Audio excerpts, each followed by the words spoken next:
Ahora, en Dimensión Salud, la entrevista del día. Lepe punce, ti sa božji dar.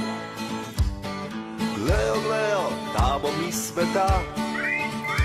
Še spat ne morem, ker želim si, da njene dolge noge z mano. 17:32 minutos y está con nosotros el entrevistado del día.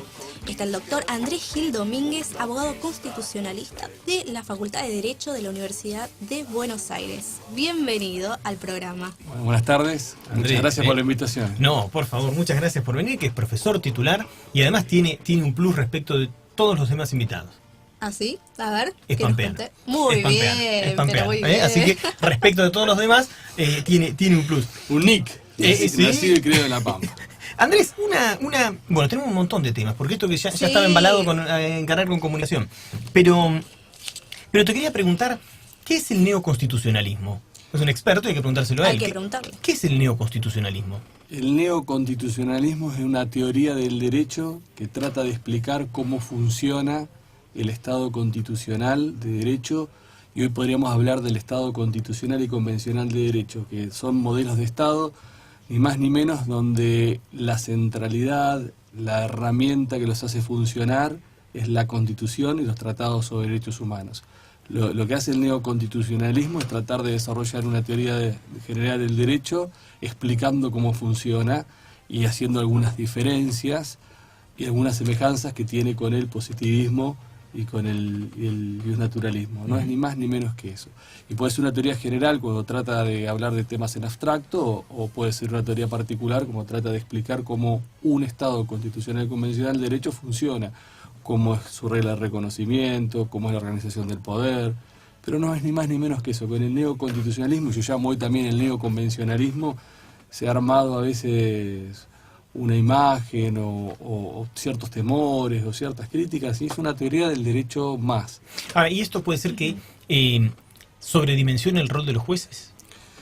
No. Una de los elementos que aporta el neoconstitucionalismo y el neoconvencionalismo es darle de alguna manera un rol preponderante a la palabra del juez en la interpretación y aplicación de los derechos que están en la Constitución y que están en los tratados sobre derechos humanos. Igual ha habido una evolución, porque en una primera instancia era el juez teniendo la última palabra, después de la intervención del Poder Legislativo y el Poder Ejecutivo, y hoy, hasta yo he ido cambiando.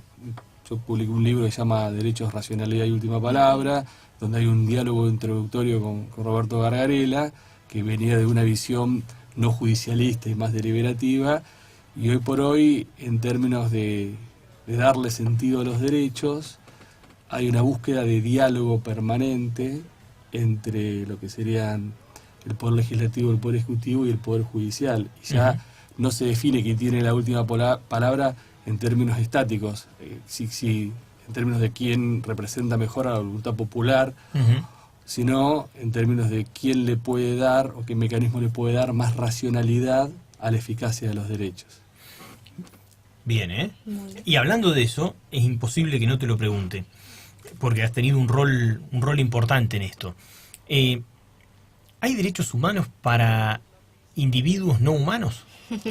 Bueno, uno de los temas que está abierto en el ámbito de la teoría general y que yo lo he llevado a la discusión jurisprudencial, es cuál es el alcance de la titularidad de los derechos. Si los derechos solamente, los derechos humanos, los derechos fundamentales, se reducen a la persona humana, o puede haber personas no humanas que revisten ciertas características en términos de sensibilidad, conectividad, capacidad de disfrute, y a su vez también sufrimiento del daño o percepción del sufrimiento, que por estas características deben también ser considerados sujetos titulares de ciertos derechos. Y de alguna manera hay un primer grupo que podemos decir que está integrado por los grandes primates, por los elefantes, por los delfines, por las ballenas, que han demostrado determinadas características de seres sintientes, seres inteligentes, seres con cultura. Ahora, esa categoría de seres sintientes es una suerte de reverdecer del positivismo biológico? No, es una ¿O es un naturalismo encubierto? No, tampoco, es una categoría que lo aporta a otra disciplina. Digamos, en la construcción de la categoría de sujeto de ciertos animales como sujetos de derechos, el derecho lo único que está haciendo es escuchando a la neurociencia, a la antropología, a la biología, a las ciencias veterinarias, a la filosofía. Ujú. Ya en esos ámbitos, esta discusión hace años que se está dando. Sí, sí, de hecho, Claro. los cuidados que tenemos que tener cuando se emplean animales Sí, de es- laboratorio para las pruebas y todo ese tipo. Ahora, pero Pero es- el derecho era totalmente indiferente a esta discusión. Ujú, ujú. Hasta que de alguna manera nosotros lo pusimos en escena, con el caso de Orangutana Sandra, y para nuestra sorpresa logramos en muy poco tiempo con AFADA, con Pablo Bompadre, que es el presidente de AFADA, que es una ONG que está en Corrientes, que Pablo trabaja a pulmón todas estas cuestiones. Y yo trabajo también pro bono con él, y bueno, pusimos esto en escena, y el resultado ha sido realmente fabuloso, con esas cosas que pasan en Argentina, ¿no? Claro. Bueno, sí, lo sí, último fue solicitarle visitas, ¿no? Claro, A Sandra. porque ya en la etapa del contencioso administrativo, por una primera etapa fue una etapa penal donde interpusimos un habeas corpus, que yo tenía plena conciencia que el habeas corpus era un proceso constitucional para llamar la atención sobre la materia, pero que era muy difícil concreción. Porque el habeas corpus, el efecto del habeas corpus es que te den la libertad. Claro. Entonces una persona humana física te da la libertad y sale de su encierro. Ahora, si me daban el habeas corpus, ¿qué hacía? Yo a Sandra la tomaba de la mano y me iba caminando por las aceras a mi casa. Entonces, pero eso permitió recrear la categoría o establecer la categoría. Y después la segunda, de persona no humana y sujeto de derecho. Después la segunda etapa fue una etapa contenciosa, en donde ahí sí demandamos al gobierno de Ciudad de Buenos Aires la concesión del zoológico, pero ya desde la perspectiva de Sandra como un sujeto de derecho, titular de ciertos derechos, en donde se tenía que brindar la posibilidad de el mayor bienestar posible. Claro. Y eso en primera instancia y en segunda instancia quedó firme. Y ahora estamos en una etapa de ejecución de sentencia, que es muy compleja por las características de Sandra, Claro. que es lo mejor para ella. Claro, Ahora, y y- puntualizás con que es sujeto de ciertos derechos, que Claro. era lo que nosotros... Claro, porque yo lo- digo, ahora hemos abierto una jurisprudencia que decimos mañana Sandra hace una falla hepática fulminante que debe ingresar a la lista de espera para trasplante. ¿Le damos un hígado también? Y, sí, claro, tiene derecho a la salud titularísima. Entre esos derechos... Ahí Te se me agarra, empiezan a te parar los agarra. pelos de la nuca acá. empiezan a parar. Entre los derechos, titulariza el derecho a la salud. Claro, no va a titularizar derechos políticos, aunque te digo que sería mejor candidata que muchos de los que tenemos. Y muchos de los que han pasado, incluso. Muchos que han pasado. Sí. Ahora, pero sí ciertos derechos, la vida... Ahora, o sea, pero a la hora de elegir, vos los pondrías en la lista de espera Sí, en igualdad claro. de condiciones conmigo. Por ejemplo. Sí. Bueno, conmigo no hay nada que perder. Pero Sí, con claro, un. no sé si el donante podría ser... No, pero por ahí tenemos buena compatibilidad. O de hecho, que yo, hasta con un cerdo. Claro, que se tenemos podría. mejor compatibilidad todavía. Desconozco si hay una compatibilidad como para que pueda ser receptora de... No conozco, pero si pudiese serlo, yo la pondría en la lista de espera. En la medida que eso le garantizase su salud, lo pondría en la lista de espera. O sea, a la hora de jerarquizar entre las especies, no. Vos no establecés ningún tipo de jerarquía entre las especies. No, a priori no. Con respecto a esos derechos, no. Ahora, claro, yo digo ciertos derechos, porque hay ciertos derechos que son, por ejemplo, derechos políticos, derecho de propiedad. Por ejemplo, ¿Derecho a casarse? Si mañana resulta que Claro, y Sandra tiene- se enamora de la gente que la está cuidando ahí, decimos, mira, la verdad que no lo buscamos, doctor, surgió. Claro, se encariñó Vamos con a el buscarlo- cuidador. Vamos a o buscarlo aquí cuidadora. también para que nos haga un amparo ahora. Derecho a en la casarse, medida que artículo ella, 20. ella pudiese expresar que se quiere casar. Cada cual se arruina la vida como quiere. Claro, en última claro, instancia. claro. Pero, sí. Pero en este sentido, bueno, es un conjunto de derechos. Siempre hemos dicho el derecho a la vida, el derecho a la integridad física, el derecho a la salud, el derecho a no ser considerado una cosa susceptible de ser puesta en el comercio, el derecho a no ser torturado. Sin duda. Sí. Son los derechos, porque especialmente los grandes primates y especialmente los orangutanes tienen una capacidad cognitiva, pueden desarrollar una capacidad cognitiva de un niño de 4 o 5 años. Tienen la capacidad de reconocerse frente a un espejo. Tienen la capacidad de aprender el lenguaje de señas. Entonces estamos hablando de un ser sintiente con cultura, un ser sintiente que se puede comunicar con nosotros. Y entonces a veces uno tendría que pensar si a un niño de 5 años que no puede comunicarse y tuviese una situación de un trasplante, hepático. ¿qué harías? Ujú. Yo digo, la versatilidad de Andrés es tan grande que es imposible Sí, no imposible pasarlo por varios temas. Pero temas. en su tesis doctoral él trabajó el tema aborto fundamentalmente. ¿Cómo ves esa problemática hoy en Argentina? Yo mi tesis doctoral tengo 48 años, la hice a los 28 años, y entonces han pasado 20 años, y la problemática en Argentina, la problemática de fondo profunda sigue siendo la misma.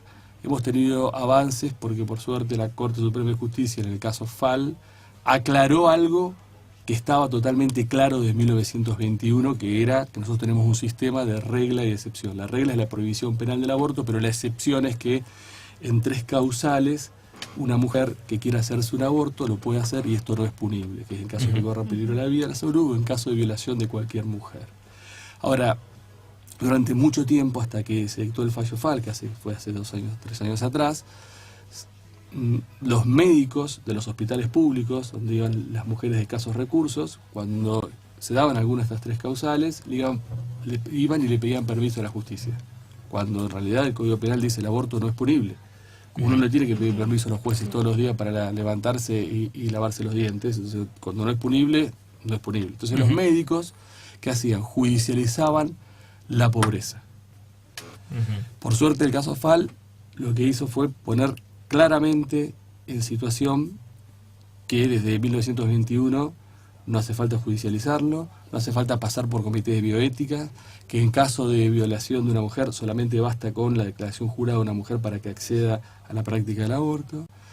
Y de alguna manera lo que hizo la Corte fue validar constitucional y convencionalmente el artículo 86 del Código Penal a la luz de la reforma de 1994. No es un gran avance. Ahora, seguimos teniendo el mismo problema o padeciendo el mismo problema de la desigualdad y la injusticia respecto de las mujeres que quieren acceder a un aborto fuera de estas causales.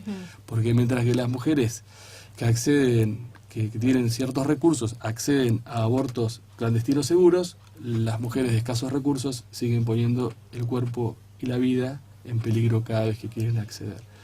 Y parece que hay una gran hipocresía con respecto a este tema, porque se calcula que se hacen entre 350.000 y medio millón de abortos clandestinos en Argentina por año. Esto es más o menos es una cifra que se toma de los egresos hospitalarios, de ingresos hospitalarios por mujeres que llegan con problemas de salud por la realización, la práctica de un aborto. Ahora, esto no le ha servido a nadie.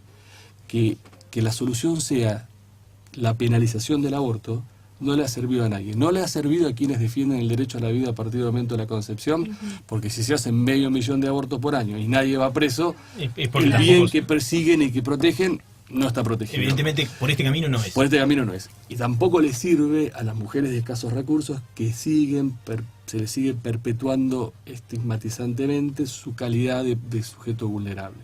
Entonces me parece que sería bueno que ambos, los pro-life y los pro-choice, se sienten a debatir cuál es la mejor alternativa para salir de esta situación, que es una situación de hipocresía, de encierro, y donde están pagando con su vida, con su salud, las mujeres de escasos recursos. Aparte, esta fantasía de que porque se vaya a legislar va a haber más. No, los mismos que se hacen de manera clandestina son los que se van a hacer. Es que si vos legislás bien, hasta puede haber menos. Por ejemplo, en Alemania, después de la reunificación, se estableció un sistema que es un sistema de asesoramiento, que es que en los primeros 3 meses una mujer que quiere interrumpir voluntariamente el embarazo, por el motivo que quiera, previo a hacerlo tiene que someterse a un asesoramiento estatal, donde el Estado le escucha sus razones, trata de entender la crisis por la que está pasando y le da un vademecum de soluciones para que continúe con el embarazo.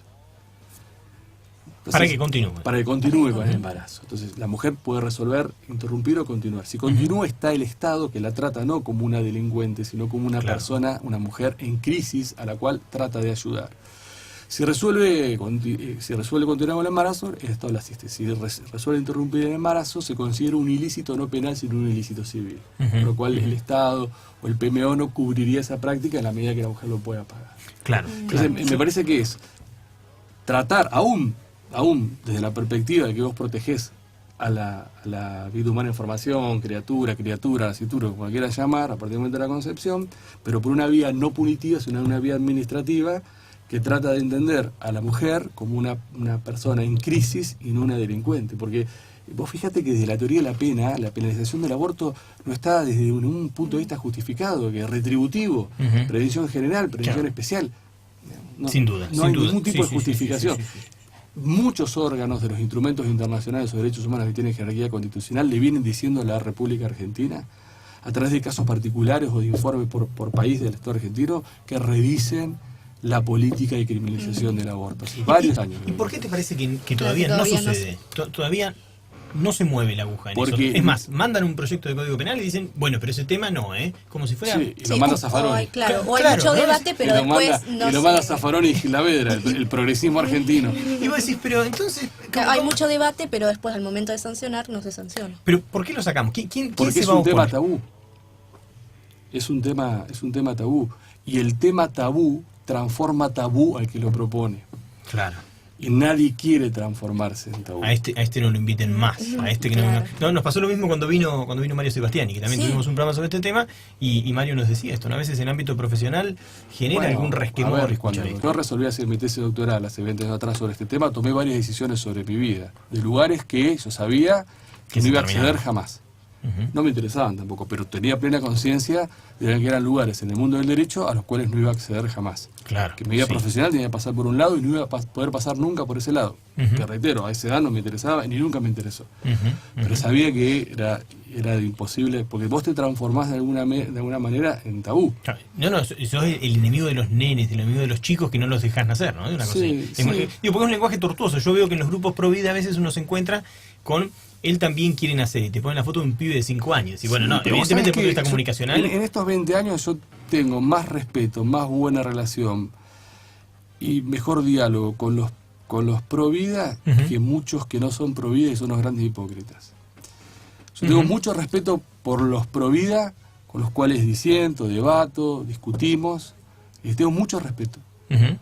Y podemos, hasta de alguna manera, siempre mi propuesta es por qué no nos sentamos a ver si no podemos arribar a algún punto intermedio de satisfacción de ambas posturas. Ujú. Ahora, hay otros que no son pro vida, pero son grandes hipócritas y grandes cobardes. Y que nos animan a plantearlo. Y nos animan a plantearlo. Sí. Esto nos dejó en la puerta de otro temita que quiero que nos cuentes. Sí, para la gente que está escuchando ahora, mucha gente de La Pampa nos escucha, mucha gente de La Sí. Pampa nos escucha por Mandamos internet. un saludo. Y se habla de la constitucionalización del derecho privado. ¿Qué es eso? ¿Cómo constitucionalización del derecho privado? ¿Qué quiere decir? ¿Se mezclaron los papeles en el escritorio? No, bueno, en realidad la constitucionalización del derecho privado es una cuestión terapéutica, porque durante mucho tiempo el derecho privado de la República Argentina, o el derecho secundario, privado, administrativo, penal, laboral, estuvo asignado de alguna manera por un paradigma que es el Estado legislativo de derecho, que no tiene nada que ver con nuestro paradigma constitucional. Ujú. Fue concebido, fue enseñado y fue aplicado teniendo en cuenta que los códigos eran el techo del ordenamiento, los códigos eran donde se establecían los derechos y la Constitución no tenía fuerza normativa. Entonces, cuando empezamos a hablar de la constitucionalización del derecho privado, en realidad empezamos a decir al derecho privado, el techo del ordenamiento no es el código. El código es una garantía de los derechos que están en la Constitución, que tienen fuerza normativa propia. Y por suerte, el nuevo Código Civil y Comercial, título preliminar, artículos 1, 2 y 3, lo que ha hecho, en más, en menos, con algunas falencias de redacción, algunas falencias de lógica interna, es decirle al derecho civil y comercial, cuidado, la fuente, la interpretación y el deber de los jueces es desarrollar a través de este código los derechos que están en la Constitución y los tratados sobre derechos humanos. El código es una garantía, Ujú. no es una norma que estructura derechos. Eso te quería preguntar. ¿Cómo ves a un año ya de la aplicación del código, a un año de la entrada en vigencia del Código Civil y Comercial? Porque además Andrés tiene esta particularidad de que no es solamente un teórico de fuste, ya lo habrán visto, no solamente un teórico importante, sino que además es un hombre que ejerce el derecho, y esto te da un plus respecto de los que hacen solo academia. Sí, y me Ahora, gusta mucho el ejercicio de la profesión. ¿Cómo ves, cómo lo viste aterrizar al código? Mirá, yo lo veo muy positivo. Para mí, más allá que, como toda norma, no es una norma perfecta, es una norma que tiene sus falencias, pero me parece que el código definió o concretizó o se explayó sobre ciertas cuestiones que ya Argentina, sobre las cuales había avanzado legislativamente, pero este código de alguna manera, aún con sus errores, da definiciones en términos de ampliación de derechos sobre el amor, y el desamor, permitiendo que la gente contraiga matrimonio y se divorcie sin darle cuentas de cuáles son las causales. La identidad, ampliando lo que es la identidad, el derecho a la identidad de género. La descendencia o el linaje, con la incorporación de la voluntad procreacional como fuente. Y la finitud, con la idea, de alguna manera, de respetar las directivas anticipadas y las decisiones de las personas en términos de cómo es la finitud. Estamos hablando de amor, desamor, descendencia o linaje, identidad y finitud. ¿Qué más? La verdad, ¿vos advertís un sentido humanista en el código? Sí.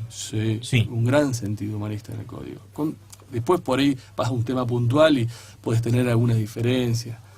Y de alguna manera yo creo que el código es tributario de la prédica neoconstitucionalista. Por eso cuando algunas veces lo critica el neoconstitucionalismo, yo le digo, el neoconstitucionalismo a la Argentina le posibilitó que en términos de estos elementos, de estas cuestiones que son esenciales para mí, para la ontología del ser, se hace una definición de ampliación de derechos. ¿Qué más querés pedirle? Andrés, antes que se nos termine esto, no quiero que te vayas sin decirnos una palabra sobre ambiental, porque además a los pampeanos es un tema caro, para los pampeanos el tema de las aguas también, ¿no? ¿Cómo se protege el ambiente? ¿Cómo hacemos? Porque la verdad que si hay algo que nos va a llevar puesto a todos, si no lo cuidamos, es el cambio climático. ¿Es un aliado? ¿Es alguien a quien tenemos que cuidar? ¿Nos tenemos que defender? ¿Cómo hacemos para...? Digo, porque en La Pampa concretamente estamos litigando, ¿no? Estamos litigando desde hace años con Mendoza, con el agua. Bueno, tenemos un tema que es inédito a nivel mundial, porque esto no pasa ni siquiera entre estados. Tenemos una situación donde hace 50 años Mendoza le roba un río a La Pampa. Uno en el río Atuel de la parte mendocina la pasa bárbaro, anda a los gomones, es hermoso, y llega a la parte pampeana y juega al fútbol en el mismo cauce. Sí. Es un río interprovincial en donde Mendoza se ha quedado con el río y en donde esa parte de la provincia de La Pampa es un desierto. Y donde vos, en ese mismo cauce que en Mendoza andás en los gomones, acá jugás al fútbol. Entonces, por suerte, con el querido amigo Miguel Palazani, iniciamos una acción de amparo ambiental ante la Corte la abrió, es como un segundo caso Mendoza, y eso obligó a que el ex gobernador Jorge iniciara, en vez de sumarse a nuestra acción, no le gustó y inició otra acción de amparo.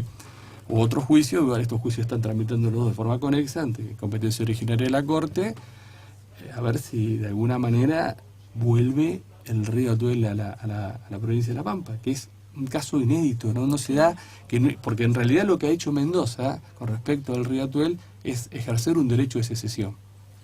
Claro, es ejercer, es transformar la república en una confederación y en términos de un bien de un recurso natural, ejercer un derecho de secesión. Y vos decías, ¿cómo se protege el ambiente? Bueno, la Ley General del Ambiente tiene una herramienta muy importante, que es el amparo ambiental, artículo 30, que es una acción popular.